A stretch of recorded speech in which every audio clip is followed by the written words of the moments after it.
It's the Ross Tucker Football Podcast. Oh, yeah, it is. But it's not just any Ross Tucker Football Podcast. It is a Finish Strong Friday, a Picks Friday, and one of my favorite times of the week, Bri, a Winners Friday. I want winners. I want people that want to win. I think the second part of that's really the key, right? I want people that want to win, because people that want to win, want to get something cool from us, like a signed picture or a signed card or one of these amazing signed press passes that nobody else has or has ever seen, to be honest with you, and a cameo style shout out, a video shout out just for subscribing to the YouTube channel, youtube.com/Ross Tucker NFL. You literally click the thumbs up. That's all you do. You click the thumbs up, and then if you got to make a comment so I can see who it is that is the new subscriber and is part of the fam, if you will. That's John Sisler. Because, by the way, those of you that want to win, you also want to help out me and Bri, which I appreciate. So congratulations to John Sisler. Let me know who you want the YouTube shout out for. Sponsor confirmation email winner, James Serry, Cerri. James sent me a sponsor confirmation for Raycon, the earbuds I'm a huge fan of. If you're watching on YouTube, first of all, here is the Raycon earbuds. I'm showing them to you that I take with me. I'm in a hotel room in Ypsilanti, Michigan, to do University of Buffalo versus Eastern Michigan college football tomorrow. I actually met up with a listener last night, Christopher Jackson, who's awesome. Love KJ and love being able to have a beer and watch the first half with a listener like you guys. I'm a man of the people, right? And I'm also just wearing like a white undershirt right now because I'm about to work out right after I'm done recording the show. But I didn't want to put on like my my workout shirt because it's like the same workout shirt I wore yesterday. It's a long story. I have undershirt, and it's like one of those specialty workout shirts that dries. Anyway, James Serry, congratulations. You get whatever you want. Card, picture, press pass, just email me, ross@rosstucker.com. Same with Kevin Lemos. I'm not sure, Kevin. I am sure you graduated from University of Rhode Island in 2019, but I'm not sure how to pronounce your last name. But all you did was you liked one of our videos at Ross Tucker Pod on Instagram. It was that easy. It was that easy, Kevin. Now you're getting a shout out on the show. You're a winner. You get me to send something to you in the mail. It can be that easy. You can also get a shout out just for becoming a Tuckhead at patreon.com/RTmedia. Like Paul Kostanzik, you get, by the way, access to all the even money bets. You get the grades, Sean Grady spreadsheet, which is invaluable. You see all my Friday picks. You see the power rankings, and you get the press box food grades. All of those you can read, you can look at, whatever. Congratulations, Paul, and congratulations to the Cleveland Browns. It's Big Show time. The Big Show. Cleveland Browns 29-17 winners over the Steelers last night on Thursday Night Football. They're just better. I mean, I don't know that there's any other way to describe it. They played better. I would be very frustrated if I were a Steelers fan right now. Number one, the Steelers simply are not good enough offensively. They're not terrible. It's weird because you look at the stats and it's not like Trubisky's turning the ball over, but they just don't convert enough third downs for the Steelers. Like 20 out of 32 for Trubisky, 207 yards. It's not terrible, but they don't run the ball well. So then they're leaning on Trubisky because they don't run it that well because they have a below average offensive line, who, by the way, isn't playing terribly, but they're still below average. and they have an average running back. I love Najee Harris's pass pro and flipping the linebacker over. That was amazing. I adore watching his stiff arm on the goal line. He is a physical, mean dude. I love the way Najee Harris plays. Here's the thing. He's just not that explosive. Now, I thought he had a couple good runs last night, actually, which says something that he still only averaged 3.7 yards a carry with a couple of pretty good runs where he made guys miss, found good holes. They just don't convert enough third downs on offense. It's that simple. And their defense didn't play well enough. Now, they only gave up 23 points. The last touchdown was a horrible beat for some people. But, Amari Cooper had a big night. I think he might be the weirdest looking guy, this weirdest looking player in a new uniform this season. After so many years of Amari Cooper with like the Raiders and the Cowboys, to see him in a brown number 2 jersey, Browns uniform is just kind of bizarre. It's just weird. It just doesn't look right. Njoku had an awesome game for the Browns at tight end. They gave him a lot of money, and he kind of made a lot of that money last night for them, especially in the first half. He was a dominant player. I don't really understand. I'd have to study it more. Why the Steelers don't get the ball to George Pickens more. He had not only the catch of the year so far, but what will highly likely be the catch of the year all season. It was very, very impressive. And actually, the Steelers were up 14-13 at halftime. My even money bet of the Steelers plus 5.5 was looking pretty good. They had, Trubisky was playing okay. He had a rushing touchdown after the Pickens incredible catch. Najee Harris had a rushing touchdown. But the Steelers' defense was really disappointing. I mentioned Cooper and Njoku, the run defense, did not slow down the Browns' two-headed monster. Couldn't do it. They could not slow down, especially Chubb. I mean, Chubb is a special player. Very special. Hunt is a good running back, but Chubb's jump cuts, Chubb's power, Chubb's ability to maintain his balance after contact, to run through contact is really, really impressive. And honestly, Jacoby Brissett's pretty good. I think Jacoby Brissett has been 3 for 3 playing solid football for the Browns. They could easily be 3-0. They could have lost the Panthers game, so that those things probably even out. But he's played well. I mean, he's played better than Trubisky. He certainly played better than Trubisky. Last night, the Steelers' offense they just don't score enough points. 17 points in all these games, it seems like, is not enough. Mike Tomlin said he wasn't of the mindset last night to talk about a play caller change or a quarterback change, but I think he might change his mind after he actually watches the tape and thinks about where this team is, because it just doesn't seem to make that much sense to keep going with Trubisky. Like, what are the odds that Trubisky starts to play well enough that the Steelers go to the playoffs? It seems like, first of all, why not start to give Pickett some reps? But secondly, he might be better. He might be better right now to help the team right now. The final play, the Steelers tried to do the Stanford band on the field type play, led to a Browns touchdown. I mentioned that was a bad beat for some folks. And then the Browns had a lot of injuries. That was the only really negative for the Browns. A lot of injuries last night. Anthony Walker, Owusu Koromoa, JOK. So it'll be curious to see how all those injuries play out for the Browns. Thankfully, they have 10 days, but based on what Dr. Chow said and Sports Injury Central, I don't know that Anthony Walker's coming back anytime soon. What is coming back soon is a free Madden for those of you that follow at Ross Tucker Pod on Twitter.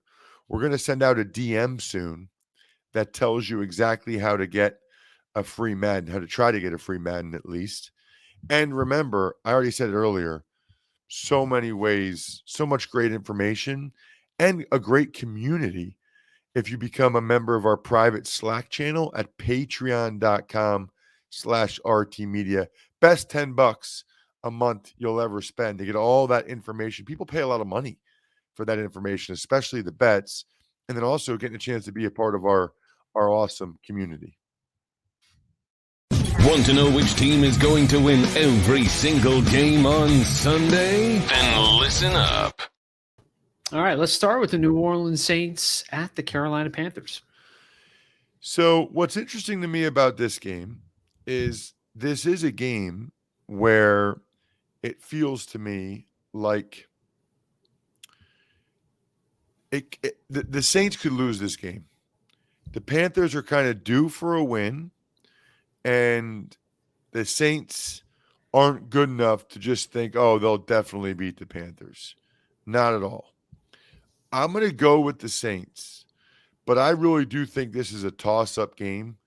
If Jameis Winston keeps playing like he did in that last game, then the Panthers absolutely win this game. But this is a big swing game for both these teams. Big difference for the Saints and their playoff hopes if they're 1-2 versus 2-1. And then for the Panthers, 0-3, the hot seat for Matt Rule will start to become scalding. Ultimately, I'm going to take the Saints on the strength of their defense. I just don't picture Carolina scoring very many points.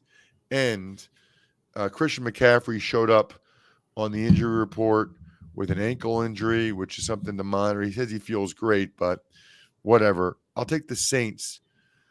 Man, low scoring, 20-17 Saints. Houston Texans at the Chicago Bears. Bears have a real chance to get to 2-1 here. I mean, they really do. And the Texans have a good chance to get their first win.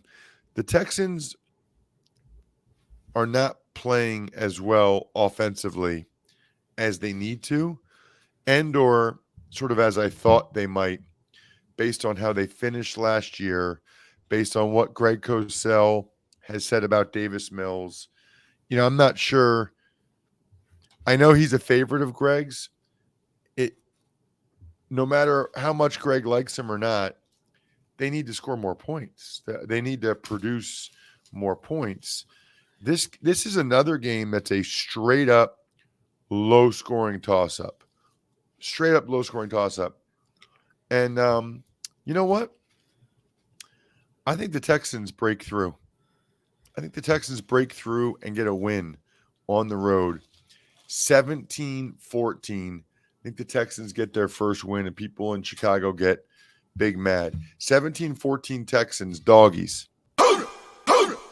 Ross's Underdog of the Week. Kansas City at Indianapolis. Yeah, I mean, I can't predict the Colts to win this game. Now, this is the way the NFL works. I'm telling you right now, Colts will come out, play much better. Wouldn't be surprised if they win the game. Because that's just the way it is. Like, they're not going to be terrible again like they were against the Jags, because that's just not the way the NFL goes. They're too good. It's a new plan. It's a new week. I think they're getting Pittman back. So I think that the Colts will be, but I'm not going to predict them to beat the Chiefs. I can't do that. Like, I would not be shocked. And if I had bigger guts, I would take the Colts, but I'm not going to do it. I'm going to take the Chiefs to win the game. Probably 24-20. I think it's a good game. I really do. I think the Colts play much better, start to feel a little bit better about themselves, but still don't get the win. 24-20 Chiefs. Buffalo Bills, Miami Dolphins. Juicy game. One of the best games of the day. AFC East supremacy is on the line. I like the Bills, but boy, and I think I said this on the Even Money podcast, the betting one, I'm not sure. kind of like the Dolphins getting the points. The Bills are pretty beat up. So I feel like we need clarity on a lot of these guys. We need clarity on where things stand with Micah Hyde, Dane Jackson. I mean, there's just a bunch of Jordan Phillips. There's a bunch of Bills at Oliver that are banged up that make a huge difference. They make a big difference. So we kind of got to know where those guys are at before we can make any type of final determination. But it's awfully hard to pick against the Bills right now. I mean, I've watched every snap of their first two games, and they're just really, really good. I think the Dolphins are good. I think it'll be a good game. I think they'll be up for it. And I think if the Bills, if these guys are all out in the secondary, then I think the Dolphins win the game. So this is a tough one to call. Based on the information I have right now, I'll go Bills. I'm going to say a higher scoring, entertaining game. I'm going to say 31-27 Bills. Detroit, Minnesota. Yeah, awesome game. I don't really understand the line on this one. I think it's perhaps a reaction to, what we've seen from some of these other games recently. But the Lions are big underdogs. I kind of like them to win the game.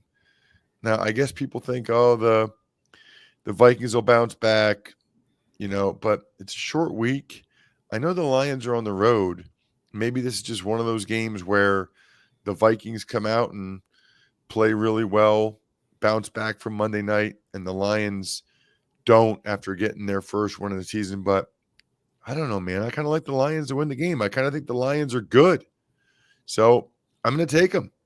I'm going to take the Lions with a huge upset, huge underdog. Let's go Detroit 27, Minnesota 24. Doggies, big time doggies. Ross's Underdog of the Week. Baltimore Ravens at the New England Patriots. Yeah, they are. I like the Ravens. I just think they're the better team. Obviously, they had that epic meltdown against the Dolphins. I don't expect that to happen again. I don't expect them to have guys running free all through the secondary. And I don't really expect the Patriots to be able to take advantage of that, to be able to handle that. And I don't think – I'll be curious to see if they do a good job getting Lamar to play poorly because the Ravens have not run it well. So the Patriots are going to come out and have a plan for the Ravens passing attack, I bet, which might be interesting. Still, Ravens 24, Patriots 20. Bengals at the New York Jets. Bengals. Yeah, I'm going with the Bengals. I mean, say it out loud, okay? 0-3 Bengals, 2-1 Jets. Just doesn't sound right. Does not sound right. That'd be huge for both teams. Kind of like what I said about Carolina and New Orleans. Huge. But I think this is when the Bengals start turning around, get their first win. I'm going to say the score will be 27-20. Bengals win by a touchdown. Next game, the Raiders at the Titans. I can only go Raiders here. The Titans are struggling. Boy, this is funny. Josh McDaniels was the offensive coordinator, and Vrabel was a teammate when I played in New England. Now they're both head coaches going against each other, both of whom desperate for a win. 0-3, you're in a bad place in the NFL if you get to 0-3. I was 0-5 once and 0-4 once. But 0-3, you are in a bad place in the NFL. I think the Raiders are the better team. I think the Titans, they've got some injuries still in the secondary. They've just got some some real challenges, especially without A.J. Brown. I think Derek Carr and the Raiders get this one done. Still can't believe they melted down like that against the Cardinals, although give Kyler Murray a ton of credit. Raiders, lower scoring game. Raiders 20, Titans 17. Philadelphia Eagles at the Washington Commanders and Carson Wentz. Right, it's the Wentz Bowl. I like the Eagles to win the game. I think it's an interesting game, though. I really do. Eagles getting a lot of praise. Eagles on the road on a short week. Washington coming off a loss. I'll be curious to see how well the Eagles defense handles a pretty impressive, high-powered Washington offense. I mean, Wentz has had a few turnovers, but he's thrown 7 touchdown passes, which is pretty impressive, tied for the lead in the NFL. So I think it's a little bit of a higher scoring game that the Eagles pull out 27-24. And I got to tell you, Bri, you know what? I actually think the Bengals are the my survivor pick. I was going to say Eagles, but I think there's a better chance that the Bengals win. So you can play it now, Bri, but it's for the Bengals, not the Eagles. Your survivor / knockout / whatever you call it, pick of the week. All right, Jacksonville Jaguars at the LA Chargers. Which game are you doing, Bri? I'll be in Nashville for the Raiders and the Titans. Got it. Yeah. They used to have the worst press box food in the league. They stepped up to be competent based on – now, I haven't been there in years, but in the early years when I was doing the games for Sports USA, Bri, it was terrible. I mean, it was by far it was the worst in the league, I thought. It would be like – what was it, like fajitas that were like terrible at like 8 a.m. because it's Central Time Zone. It was not good. It kind of reminded me, speaking of the Raiders, kind of reminded me of the Oakland Raiders press box. Yes. And Awful. you talk about a 180-degree turn. Yeah. I think the Titans got the message. I think enough of us, put it out in the public that they corrected it a little bit because now they have some other options last time I was there. But anyway, it's been solid for the past few years. Yeah, it's solid. Solid now. Competent, solid. Jags, Chargers. I like the Chargers. Obviously, all eyes are sort of on both quarterbacks, I'd say. Can Trevor Lawrence pick up where he left off last week and continue to build upon his performance like Greg Cosell mentioned? And then for the Chargers, just Herbert's health, Herbert's ribs. I'm going to take the Chargers at home. It's not like the Jags are going to bring a bunch of people there. I think the Chargers get the win at home. But I think it's a good game. I think it's a really good game. That's the thing. I don't foresee a lot of blowouts this week. I'll take the Chargers 27-24. High scoring, entertaining, fun game. The other LA team, the Rams, they are in the desert at the Cardinals. So you know how, Bri, they try to have it so that the Giants and Jets never play at the same time for the New York market? You know that, right? Yeah. Why don't they do that for LA? I guess they can't. I guess they can't because the Rams are playing at the Cardinals, so they can't do it if it's two West Coast games. They had made a concerted effort to do that over the past few years, where if the Rams were on the road, obviously one team's at home, the other one's on the road. They would be on the East Coast, but there was something. I think it was week 1 that the Jets and Giants, I think, were playing at the same time. And I may be wrong, but for some reason that's sticking in my mind. You might be right. I can't remember when the Giants-Titans game was. I think it was a late game, actually. I think you're wrong. But at any rate, I'll take the Rams. I know the Cardinals made a valiant comeback in that game, but I'm still not sure that the Cardinals are good. I think Kyler Murray just went off, and that's good for him, and they got the win. But the Cardinals still have some real challenges.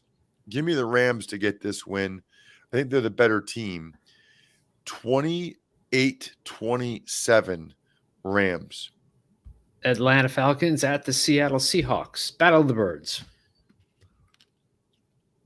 There's a lot of bird mascots. It's interesting, isn't it? Like, why so many bird mascots? Eagles, Ravens, Falcons, Seahawks. There's not a lot of marine life. Why are so many mascots like birds in the air, but we don't see a whole lot of, like, there's the Dolphins. Why aren't there any sharks, killer whales? You got the San Jose Sharks, the NHL. That's true.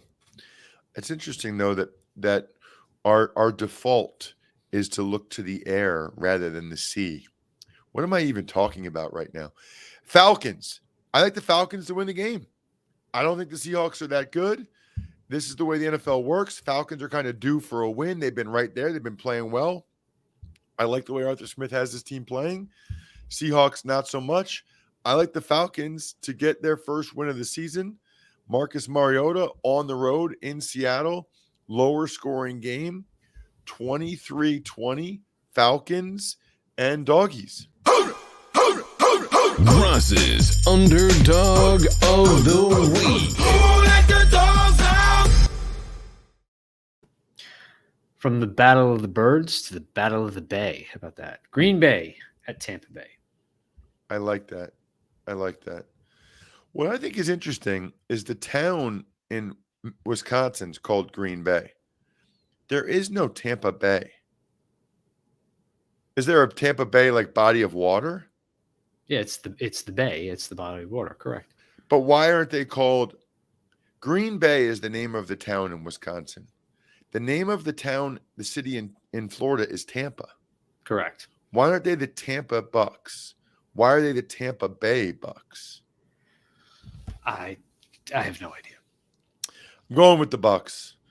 No Mike Evans hurts, but their defense has been really good.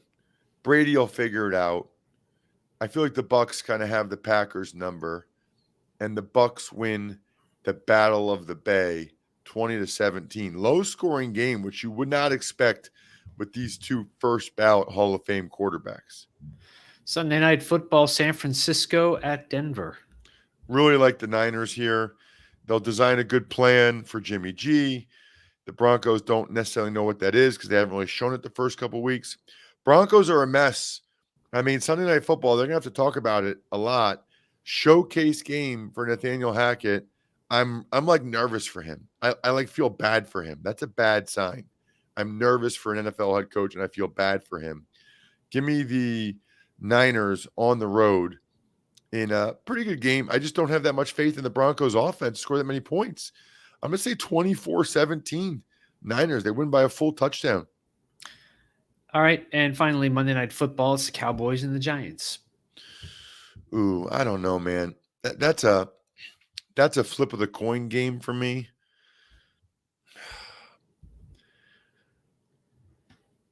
I have a tough time imagining the Giants 3-0. I guess that's what it comes down to. I think Micah Parsons shows out. Micah Parsons wrecks the game.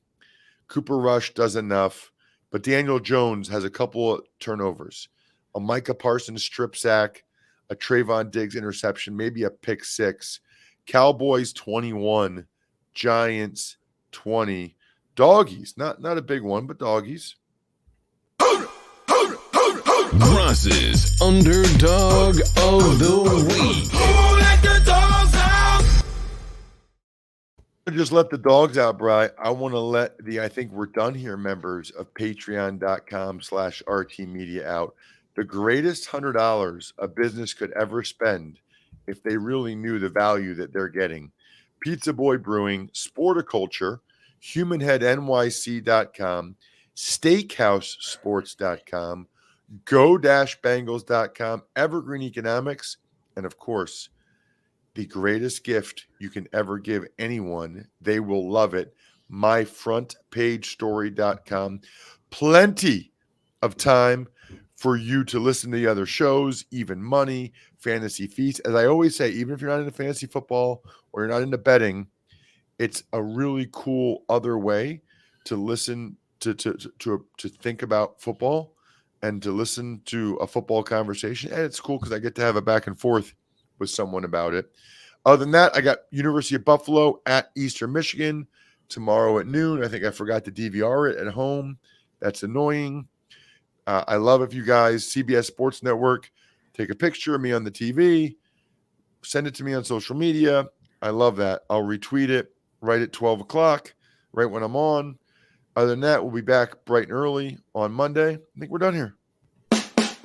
Thanks for listening to the Ross Tucker Football Podcast. Make sure to also subscribe to the Fantasy Feast, Even Money, Business of Sports, and College Draft. All available at Apple Podcasts, rosstucker.com, or wherever podcasts can be found.